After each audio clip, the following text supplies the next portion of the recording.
Dear lovely students, you are welcome to my online classes. Today, I will discuss some important adjectives which are used in our daily activities. Okay, students, let me get started. প্রিয় শিক্ষার্থীরা, আমরা সবাই good, well, fine এবং nice এই চারটি ওয়ার্ডের সাথে অতি পরিচিত। এই চারটি ওয়ার্ডের অর্থ হচ্ছে ভালো, কিন্তু তাদের মধ্যে ব্যবহারগতভাবে কিছুটা পার্থক্য আছে। সে পার্থক্য নিয়ে আমরা আলোচনা করব।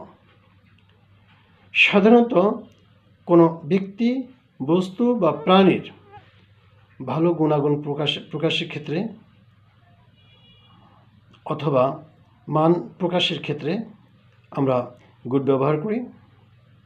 যেমন mister Rana is a good man, এখানে জনাব রানা একজন ভালো মানুষ, অর্থাৎ এই ভালোর ভিতরে তার চারিত্রিক অথবা আচরণগত সব কিছুই এখানে ফুটে উঠেছে। পাশাপাশি ওয়েল একটি অ্যাডভার্ব। এই ওয়ার্ডটি আমরা সাধারণত ভার্বকে মডিফাই করার ক্ষেত্রে ব্যবহার করি। যেমন Sakibul Hasan plays very well, এখানে সাকিবুল হাসান ভালো খেলে। এখানে এই যে ওয়েল শব্দটি ভার্বকে মডিফাই করেছে, খেলা শব্দটিকে মডিফাই করেছে, সুতরাং এটা অ্যাডভার্ব। এক্ষেত্রে আমরা এই ধরনের ভালোর ক্ষেত্রে আমরা অবশ্যই অ্যাডভার্ব ইউজ করব। পাশাপাশি আমরা যখন স্বাস্থ্য দিক থেকে ভালো থাকি, সেক্ষেত্রে আমরা ওয়েল ব্যবহার করতে পারি। যেমন আম ওয়েল, আমি সুস্থ আছি, আমি ভালো আছি। এক্ষেত্রে ওয়েল শব্দটি অ্যাডজেক্টিভ হিসেবে ব্যবহৃত হবে, কারণ এখানে ওয়েল শব্দটি আই প্রোনাউনকে মডিফাই করেছে। প্রিয় শিক্ষার্থীরা, আমরা যখন কোনো জিনিসের প্রতি সন্তুষ্ট থাকি বা মানসিকভাবে আমার কাছে ভালো লেগে যায়, কোনো ব্যক্তি হতে পারে, বস্তু হতে পারে, কোনো প্রাণী হতে পারে, অথবা কোনো ব্যক্তি নিজেও যদি স্বাস্থ্যগত হতো অথবা মানুষের দিক থেকে সে ভালো থাকে, সেক্ষেত্রে আমরা ফাইন ইউজ করতে পারি। যেমন কেউ যদি প্রশ্ন করে, আমরা কি বলি? আই এম ফাইন, অর্থাৎ আমি ভালো আছি, আমি সন্তোষজনক অবস্থানে আছি। অথবা আমরা এইভাবে বলতে পারি, today the weather is fine, আজকের আবহাওয়া অনেক সুন্দর।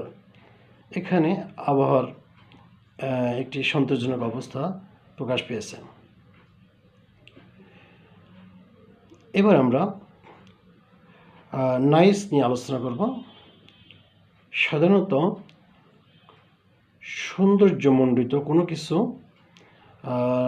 ক্ষেত্রে আমরা নাইস ইউজ করি। যেমন the natural scenery of Bangladesh is nice, অর্থাৎ বাংলাদেশের প্রাকৃতিক সৌন্দর্য অনেক সুন্দর।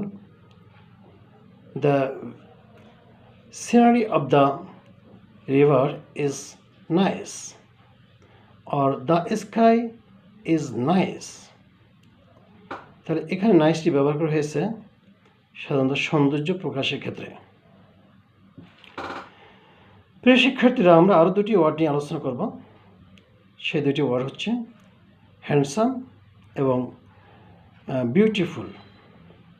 তো সাধারণভাবে নারীদের কোনো সৌন্দর্য বা সুদর্শনতা প্রকাশের ক্ষেত্রে আমরা বিউটিফুল ইউজ করি।